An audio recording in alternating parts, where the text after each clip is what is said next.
జ్యోతిషాస్త్రరీత్యా ద్వాదశ రాశుల్లో రెండవ రాశి అయినటువంటి వృషభ రాశి మిత్రులారా, మీరు కృత్తికా నక్షత్రం 2, 3, 4 పాదములు, రోహిణీ నక్షత్రం 1, 2, 3, 4 పాదములు, మృగశిర నక్షత్రం 1, 2 పాదాలకు జన్మించిన మీరు వృషభ రాశి వారిగా పరిగణించబడుతున్నారు. ఈ నెల మీకు శుభాశుభ ఫలితాలు ఎలా ఉన్నాయి అంటే, ఒక రకంగా చెప్పాలంటే నల్లేరు మీద నడకనే వృషభ రాశి వారికి అద్భుతం అని చెప్పచ్చు. ఈ నెల సానుకూల శక్తులు, సవాళ్ళు రెండు కూడా మిశ్రమంగా ఉంటుంది. ఒక ఎలా కంఫర్ట్ జోన్ ఉంటుందో అలా నెగిటివ్ జోన్ కూడా ఉంటుంది. జాగ్రత్తగా ఉండండి. ఆరోగ్యం, కుటుంబం, కెరియర్, ఆర్థికం మరియు పెట్టుబడుల వంటి బహుళ రంగాల్లో మీరు విజయాన్ని ఖచ్చితంగా పొందుతారు. సమాజంలో గౌరవ మర్యాదలు పెరుగుతుంది. పలుకుబడి ఉన్న వారితో పరిచయాలు పెరుగుతాయి. కొత్త ప్రాజెక్టులు కెరీర్కి చక్కటి పురోగతి అని చెప్పచ్చు. తలుపు తెరుచుకునే అవకాశాలు ఉన్నాయి. ఉద్యోగంలో ఆశించిన స్థాయిలో స్థిరత్వం ఏర్పడుతుంది. జీతభత్యాలు పెరుగుతుంది. మీరు కోరుకున్న చోటికి ట్రాన్స్ఫర్సో లేదా ఇంక్రిమెంట్సో వచ్చే అవకాశాలు బాగున్నాయి. నిరుద్యోగులకి చక్కగా అవకాశం ఉందండి. ఉద్యోగ అవకాశాలు గెట్ రెడీ. మీకు బ్యాగ్ బట్టలు అన్నీ సర్దుకోండి. ఆఫర్ లెటర్స్ వస్తున్నాయి. అద్భుతంగా ఉండబోతున్నారు నిరుద్యోగులు. పెళ్లి ప్రయత్నాలు ఎవరైనా వివాహం చేసుకోవాలనుకున్న వాళ్ళకి ఇది ఒక మంచి సమయం అని చెప్పచ్చు.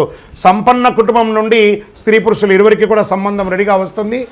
చక్కగా యువకులు సిద్ధమవ్వండి. ముఖ్యమైన పనులు కొద్ది ప్రయత్నంతో పూర్తి అవుతాయి.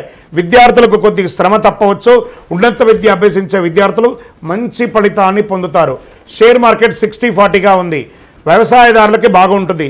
మీడియా రంగం వారికి చెప్పక్కర్లేదు, చాలా అద్భుతంగా ఉంటుంది. Software as it is, stress with work బాగానే ఉంటుంది. రాజకీయ నాయకులకి ప్రజాక్షేత్రంలో మంచి పలుకుబడి వస్తుంది. చంద్రాష్టమం ఈ నెల 9/7/2025 3:15 నుండి 11/7/2025 12:08 వరకు చంద్రాష్టమం ఉంటుంది. ఈ 2.5 రోజులు జాగ్రత్త, మాట పట్టింపు జాగ్రత్తగా ఉండాలి. ఇంకా వెంకటేశ్వర స్వామికి కలవు వెంకటనాదాయ, ఆ వెంకటేశ్వర స్వామి వారిని పోయి మొక్కండి. ఆయనకి ముడుపులు చెల్లించండి. మహాలక్ష్మి అమ్మవారిక సంపూర్ణ అనుగ్రహాన్ని వృషభ రాశి వారు పొందుతారు. అందులోనూ వారాహి నవరాత్రి కూడా జరుగుతుంది కాబట్టి వారాహి అమ్మవారిని కూడా ప్రార్థన చేయండి. విజయం మీకోసమే ఉంటుంది. ప్రతిరోజు సుబ్రహ్మణ్యం జపం ఏం చేయాలి? సుబ్రహ్మణ్య భుజంగం చేయాలి. శనివారాలు శని భగవాన్ని పూజించాలి. గోవులకి పండ్లు ఆకుకూరలు ఇవ్వాలి.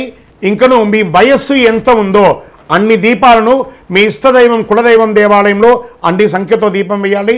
ఇంకనూ సకల దోషాలు తొలగాలంటే అతి శక్తివంతమైనటువంటి కరుంగాలిమాలను ఒక 48 రోజులు మన దేవాలయంలో పూజ చేసి సుదర్శన చండీ హోమంతో సంపుటి చేసి ల్యాబ్ టెస్ట్ చేసి అందించడానికి సిద్ధంగా ఉంది.